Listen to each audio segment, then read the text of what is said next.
El polvo se arremolinaba bajo miles de cascos, y la tierra temblaba como si algo enterrado quisiera escapar.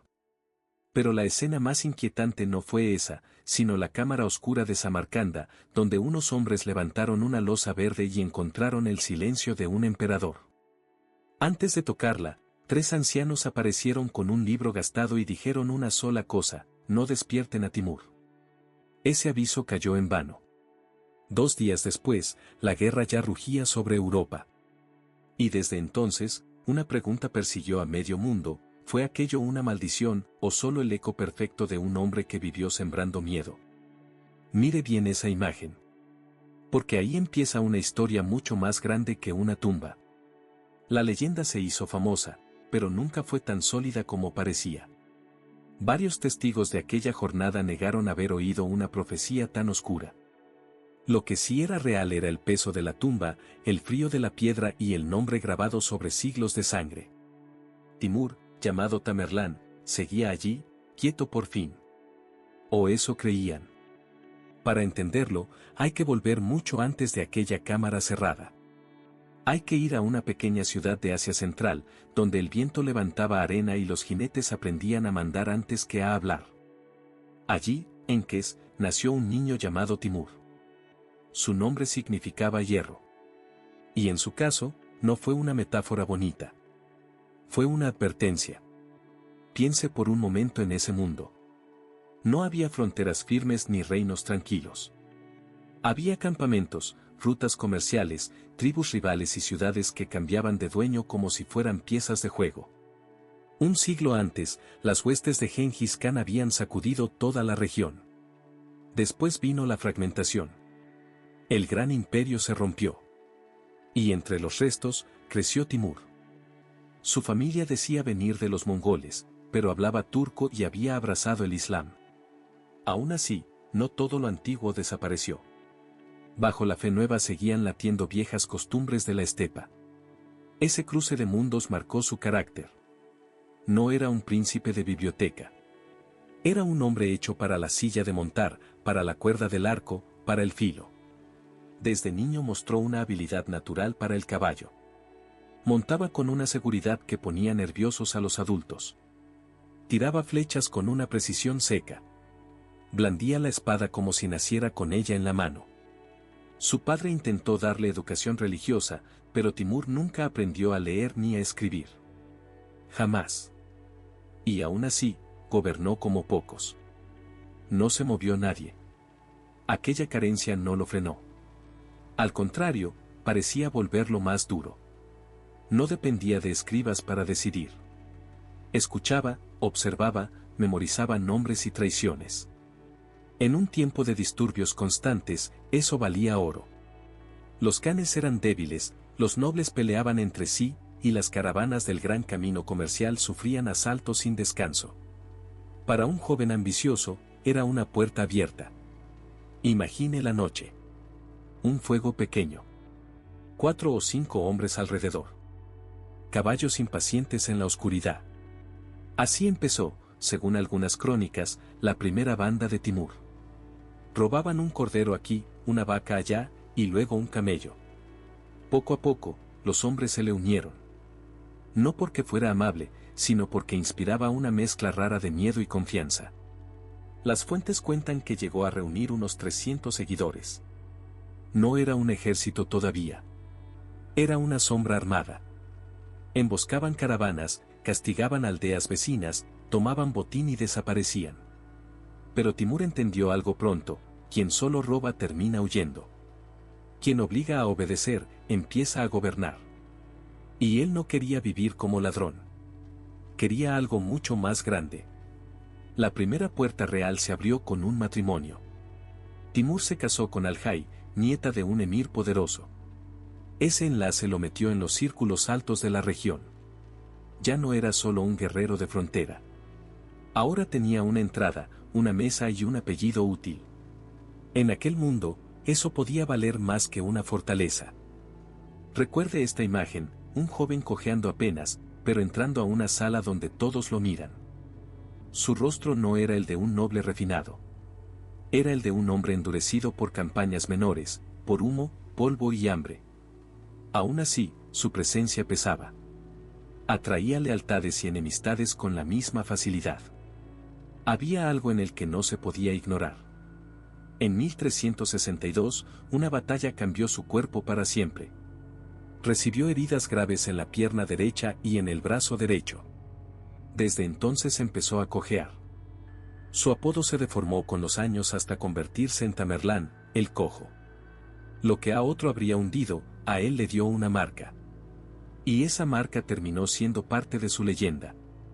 Había hombres que veían la cojera como una desventaja. En la estepa, Timur la transformó en símbolo. Una herida de guerra podía leerse como prueba de valor. El hombre que seguía montando, incluso así, parecía bendecido por la violencia. No estaba acabado. Estaba endurecido. Y eso lo hacía más peligroso. Pero el salto decisivo llegó cuando se alió con Husein, otro heredero de poder regional. Juntos controlaron Maveraunar, la tierra entre los dos grandes ríos. Sobre el papel compartían autoridad. En la práctica, dos ambiciosos rara vez soportan el mismo techo. Timur aceptó el reparto por un tiempo. Solo por un tiempo. La tensión creció hasta estallar. En 1370, Timur marchó contra Husein. La escena final es casi teatral. Husein, encerrado y derrotado, salió de la fortaleza y pidió salvar la vida. Timur prometió no derramar su sangre. Y cumplió la palabra de la forma más fría posible. Lo estrangularon con un cordón de seda. Ni una gota al suelo. Así empezó su reinado real. Ya no era un caudillo más. Era el dueño de Maveraunar. Adoptó títulos de emir y dejó el rango de khan a figuras decorativas, descendientes de Gengis Khan, porque las leyes de la estepa seguían exigiendo esa ficción. Pero el poder, el verdadero poder, estaba en sus manos. No lo compartió con nadie. Aquí está la clave: Timur no soñaba con gobernar un rincón tranquilo. Soñaba con una máquina de guerra que recordara a la gran conquista mongola. Y para eso necesitaba una capital digna de temor. Samarcanda sería su centro. Pero antes debía romper a quienes podían desafiarlo en torno a él. Su primera gran campaña fue contra Jorem. En 1372 atacó esa rica región, golpeó a las fuerzas del gobernante local y obligó a retroceder al enemigo. No bastó. Regresó una y otra vez. 4 campañas más siguieron. 1, 2, 3, 4. Hasta que en 1379 cayó Urgench. La caída de Urgench fue brutal. La ciudad fue destruida y muchos de sus habitantes fueron trasladados a Samarcanda. Vea la escena mentalmente: carros cargados, artesanos apartados del gentío, niños llorando, casas vacías detrás de ellos. No era solo castigo. Era ingeniería imperial. Timur no quería solo vencer. Quería mover personas como piezas útiles. Samarcanda empezó a cambiar allí mismo. Lo que antes era una ciudad importante se convirtió en una joya levantada sobre el saqueo. Timur quería muros altos, cúpulas brillantes, mercados llenos y jardines donde antes había polvo. La ciudad debía decir al visitante una sola cosa: aquí gobierna un hombre que puede tomarlo todo. Pero su mirada no se quedó quieta. Giró hacia el este, hacia Mogolistán, una vasta zona de estepas y valles donde las rutas hacia China podían asegurarse o perderse. No eran campañas simples. Eran años de choques, cabalgadas y retiradas. Sin embargo, Timur persistió. Sabía que controlar ese corredor significaba controlar el flujo de riqueza. Imagine el mapa sin mapas. Solo montañas, desiertos, pasos, ríos y caravanas. En ese paisaje, cada victoria tenía peso estratégico. Timur no conquistaba por capricho. También cerraba puertas, abría rutas y ponía su mano sobre el comercio. Cuando terminó esa serie de campañas, gran parte de Asia Central quedó bajo su sombra. No pasó mucho para que se creyera dueño de toda la región. Hacia 1380, su autoridad se extendía desde el mar de Aral hasta el Tianshan. Era un dominio enorme. Pero para Timur eso era apenas la base. El verdadero objetivo seguía lejos: cada reino vecino debía sentir que el hierro había llegado. A partir de ahí, la historia cambia de escala. Ya no hablamos de un jefe regional. Hablamos del hombre que podía mover ejércitos por media Eurasia. Al oeste estaban los territorios iraníes, divididos y ricos. Al norte, la Horda de Oro, todavía temible. Al sur, la India, con ciudades enormes y tesoros conocidos por todos. Timur miraba en varias direcciones a la vez. Y en el norte surgió su gran rival. Toktamis apareció como un pretendiente en la Horda de Oro, ambicioso y feroz. Primero buscó apoyo. Luego recibió ayuda de Timur. Gracias a ese respaldo, logró el trono en 1380. Parecía un buen pacto. Pero en aquella parte del mundo, los aliados duraban lo que duraba la gratitud.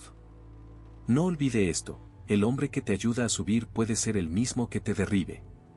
Toktamis soñaba con más poder del que Timur estaba dispuesto a tolerar. Cuando Timur estaba ocupado en Irán, el Khan del norte invadió Azerbaiyán, una región que el conquistador consideraba suya. Fue un desafío abierto. Y Timur respondía a los desafíos con fuego. Primero vino una expedición en 1389. Luego, otra más grande. Timur atravesó el Cáucaso y empujó su ejército hacia las estepas del norte. Toktamis evitó el choque frontal, lo que obligó a Timur a retirarse. Pero la retirada solo aplazó el golpe. El siguiente ataque sería decisivo. El 15 de abril, en el río Terek, se encontraron dos mundos. La batalla duró 3 días. Las cifras de los cronistas parecen casi imposibles, pero coinciden en algo, fue colosal. Caballería, arqueros, polvo, gritos y el estruendo de miles de animales. Timur logró romper la resistencia de la Horda de Oro. Toktamis huyó. Y el norte cambió para siempre. Piense en esa derrota como una grieta en un muro gigante. Después del Terek, Timur arrasó centros riquísimos del Volga. Sarai quedó devastada. Otras ciudades sufrieron el mismo destino. Sus tropas llegaron incluso a Yeyets, cerca de tierras rusas. Moscú se salvó por poco, quizá por el invierno, quizá por la prudencia del conquistador. Pero el golpe ya estaba dado. El efecto fue enorme. La Horda de Oro nunca volvió a ser la misma. Para los principados rusos, aquella sacudida abrió un camino que décadas después favorecería el ascenso de Moscú. No fue la única causa, claro. Pero fue una de esas heridas históricas que dejan espacio para que otros suban. Timur, sin proponérselo, ayudó a mover el tablero del este europeo. Toktamis siguió intentando volver. Buscó apoyos en Lituania, buscó aliados en Siberia, buscó una grieta por cualquier lado. No la encontró. Terminó muriendo en 1405. Su final fue el de muchos rivales de Timur, la derrota lo persiguió hasta el último refugio. Así quedó despejado el camino para nuevas campañas. Ahora la mira se gira al oeste y al sur. No se pierda esta transición. Después de destruir el norte, Timur se lanzó sobre Persia. Y allí mostró una de sus caras más oscuras. La campaña comenzó en Jorasán, donde sometió ciudades importantes como Herat y Masad. Las ciudades que resistían aprendían rápido qué significaba oponerse. Recuerde la sensación de una ciudad sitiada. Pan escaso. Agua racionada. Murmullos detrás de puertas cerradas. Timur no necesitaba siempre asaltar con insistencia infinita. A veces bastaba con el nombre que traía. En Jorasán, muchas autoridades se rindieron para evitar el desastre. Pero esa clemencia relativa se acabaría pronto. En 1386 empezó una campaña mucho más dura en Persia occidental. Isfahán, Shiraz, Tabriz. Un nombre tras otro. Unos cedían. Otros no. Cuando una ciudad resistía, Timur quería que el resto del mundo lo supiera. Su reputación debía caminar delante de sus tropas como un animal hambriento. Y en Isfahán esa reputación se convirtió en terror puro. Allí estalló una revuelta. Timur respondió con una matanza espantosa. Las crónicas hablan de decenas de miles de muertos. Luego vinieron las torres de cabezas. Imagine esa plaza. El olor metálico. Los gritos apagándose. La piedra manchada. No era un exceso accidental. Era un mensaje. Un aviso enviado a cientos de kilómetros. Rendirse era más barato que resistir. Así es como se entiende mejor su método. Timur no solo castigaba. Esculpía miedo. Quería que cada ciudad siguiente pensara en Isfahán antes de cerrar las puertas. Y funcionó. Muchas plazas preferían pagar tributo o abrirse sin lucha. La crueldad se convirtió en herramienta política. No hermosa. Eficaz. En 1393, su ejército entró en Bagdad. La gran ciudad del Islam, centro de saber y riqueza, cayó casi sin combatir. Pero el hecho de abrir las puertas no la salvó. Fue saqueada. Miles murieron. Otros tantos fueron arrastrados lejos. Los testimonios de la época hablan otra vez de torres de cabezas. La imagen, por sí sola, basta para entender el horror. Y sin embargo, Timur no se quedaba a construir una administración estable en todos esos lugares. Ese es un punto crucial. A menudo pedía obediencia, cobraba tributo y seguía adelante. No era un gobernador paciente de provincias. Era un recolector de victorias.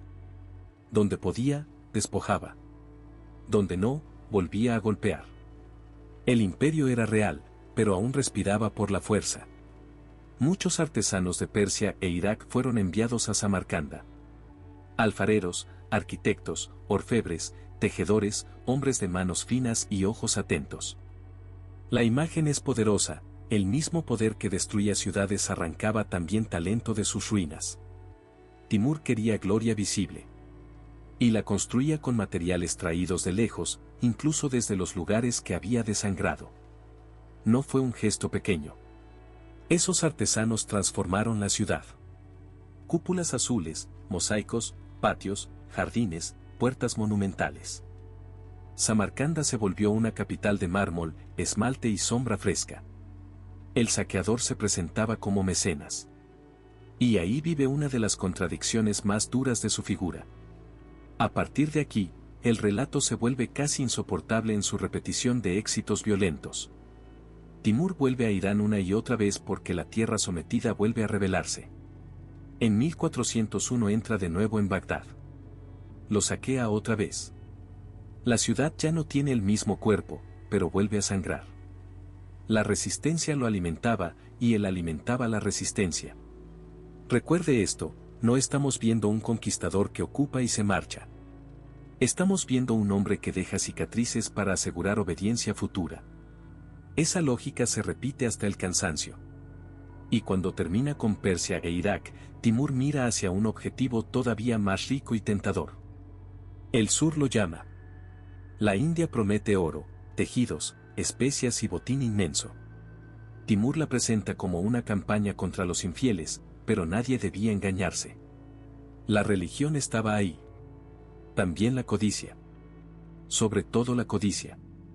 A los 60 y tantos años, el viejo guerrero seguía ansioso por nuevas victorias. La preparación fue enorme. Reunió un ejército gigantesco, hizo recoger informes sobre caminos y fortalezas, y cruzó el Indo. Piense en esa columna interminable. Hombres, caballos, carretas, sacos, armas, polvo. El calor de la llanura india era distinto. La tierra misma parecía respirar más pesado. Timur avanzó igual. En Delhi lo esperaba Mahmud Tughlaq con un recurso que Timur todavía no había enfrentado en serio, elefantes de guerra. 120. Bestias enormes, cubiertas y armadas, capaces de aplastar filas. La batalla de 1398 se volvió una prueba de ingenio. Timur mandó prender fuego a haces de leña amarrados a camellos. La imagen es brutal. Camellos ardiendo, lanzados hacia adelante. Elefantes asustados por el humo. La línea enemiga rompiéndose. El campo convertido en caos. Así cayó el ejército del sultán. Delhi quedó expuesta al saqueo. Y entonces vino uno de los episodios más duros de toda la carrera de Timur. Miles de muertos. Cientos de miles de cautivos, según algunas fuentes. Oro, piedras preciosas, marfil, sedas, especias. Y, sobre todo, artesanos. Otra vez los mejores fueron apartados de la ruina para ser llevados a Samarcanda. Las manos que habían trabajado para Delhi terminaron sirviendo al esplendor del conquistador. Eso también era conquista. Hay un detalle que dice mucho de él. Timur no se quedó mucho tiempo. No quería fundar allí un orden nuevo. Venció, saqueó y se fue. Quizá temía el clima. Quizá la enfermedad. Quizá pensaba que su tarea estaba cumplida. En cualquier caso, la India quedó devastada y el sultanato debilitado durante años. Su salida fue tan fría como su entrada. Y entonces Samarcanda recibió el botín. Mire esa ciudad en su apogeo, cúpulas azules brillando al sol, patios con agua quieta, patios de sombra, obreros asiáticos levantando muros que parecían sueños de piedra. Parte de ese esplendor se compró con la ruina de Delhi. Esa es la cara más incómoda de la belleza timúrida. No pierde el hilo. Después del este y del sur, faltaba el gran rival occidental. La tensión con los otomanos iba a llevar a Timur al borde de un choque que podía decidir el equilibrio del Islam entero. Y ese choque tuvo un hombre al frente, Bayaceto, al que llamaban el Rayo. Bayaceto había construido una reputación feroz en Anatolia y los Balcanes. Venció a cruzados, presionó Constantinopla y parecía avanzar sin pausa. Pero también había dado refugio a enemigos de Timur. Las cartas entre ambos se volvieron insultos. Uno llamó ladrón al otro. El otro respondió con desprecio. La guerra, en ese punto, ya era cuestión de honor y ambición. Imagine dos soberanos escribiendo como si el mundo pudiera sostener solo uno. Ese era el clima. En el verano de 1402, Timur entró en Anatolia. Bayaceto tuvo que abandonar el asedio de Constantinopla y correr hacia el este. El 17 de julio, cerca de Ankara, las dos grandes fuerzas se encontraron. La batalla fue larga y feroz. El terreno estaba seco, el calor pesaba y los dos bandos parecían casi iguales en número. Al principio, la caballería otomana empujó con fuerza.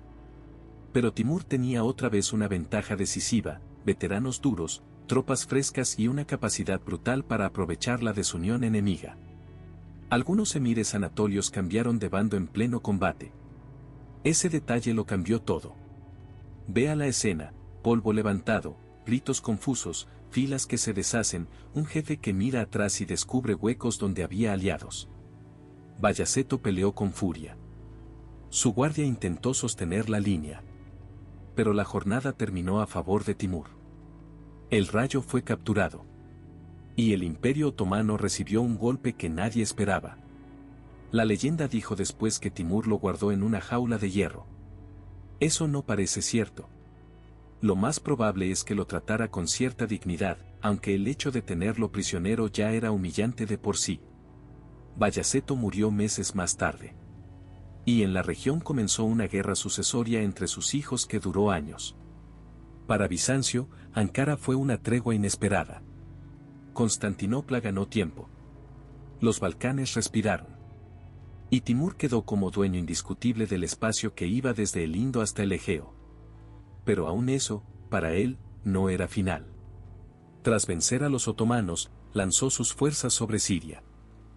Alepo cayó. Damasco también. Otra vez el patrón se repitió, avance, asedio, saqueo, deportación de artesanos. Timur observó cómo se derrumbaban centros de poder de enorme prestigio. Planeaba seguir hacia Egipto, pero no lo hizo. Volvió sobre sus pasos. Algo más grande estaba en su cabeza. No era descanso. Era China. La dinastía Ming gobernaba entonces la otra gran potencia asiática. Para Timur, aquello era el último rival digno de su vida. Quería cerrar su carrera con una campaña que lo llevara hasta el final del continente. Se preparó con una seriedad casi obsesiva. Grandes depósitos de comida. Ropa de abrigo para sus hombres. Barcos para cruzar ríos. Todo. Mire esa marcha. Era pleno invierno. Un hombre anciano, pero todavía montado, avanzando al frente de una columna inmensa.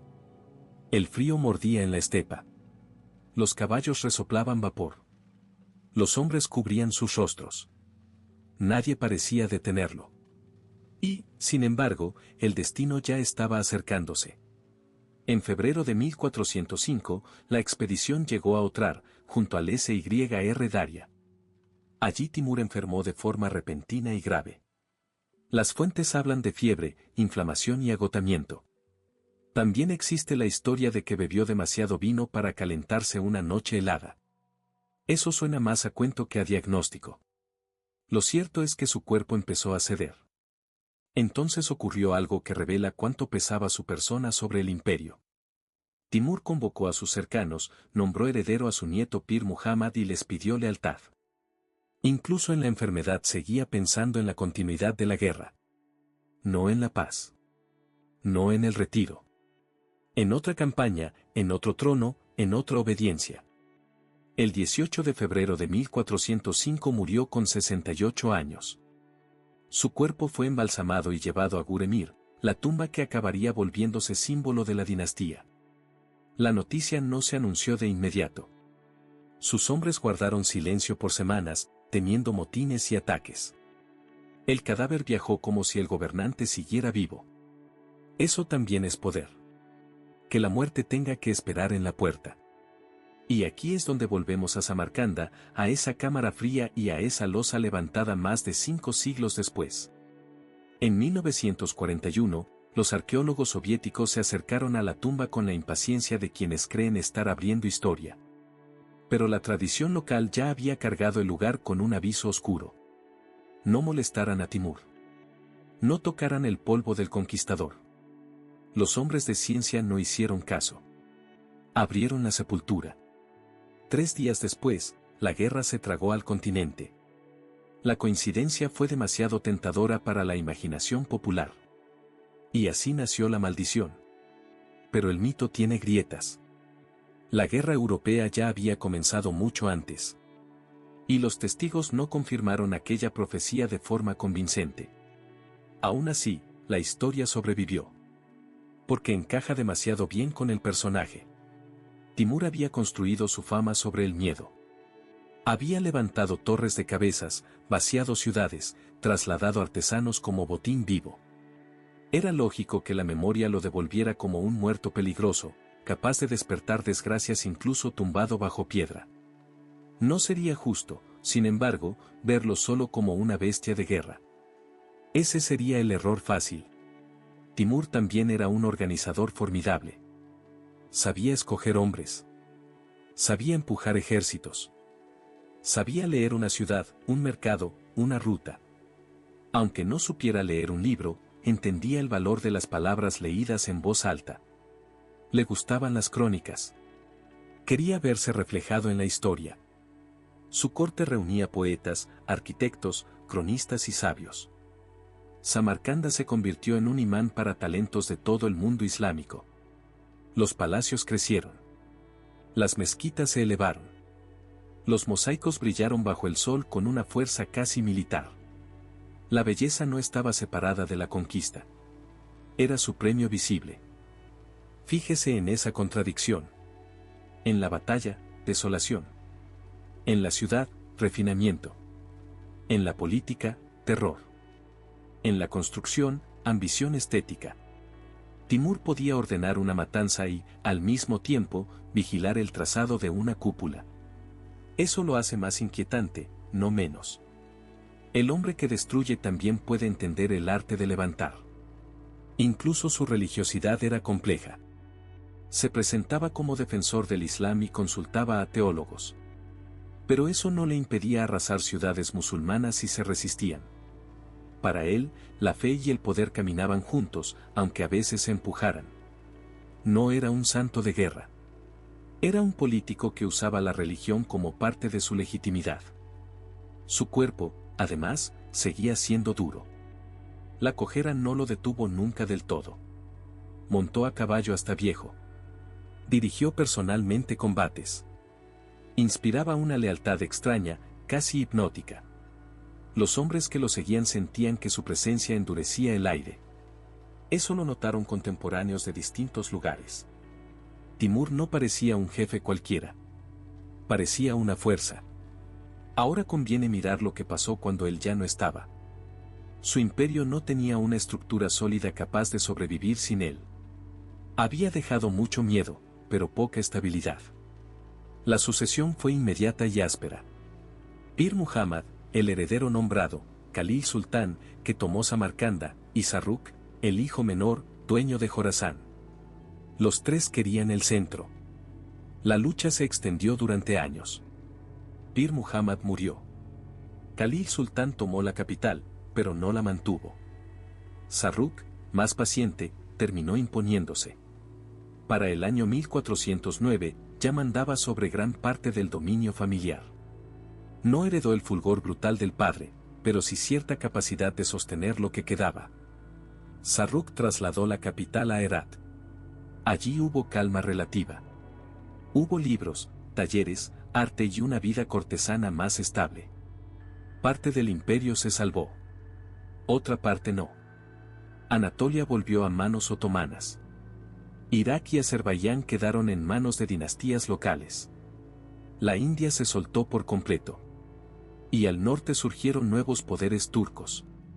Pero el nombre de Timur no desapareció. Se convirtió en linaje, en memoria, en prestigio. Su nieto Ulugh Bek destacó como astrónomo. Eso ya dice bastante.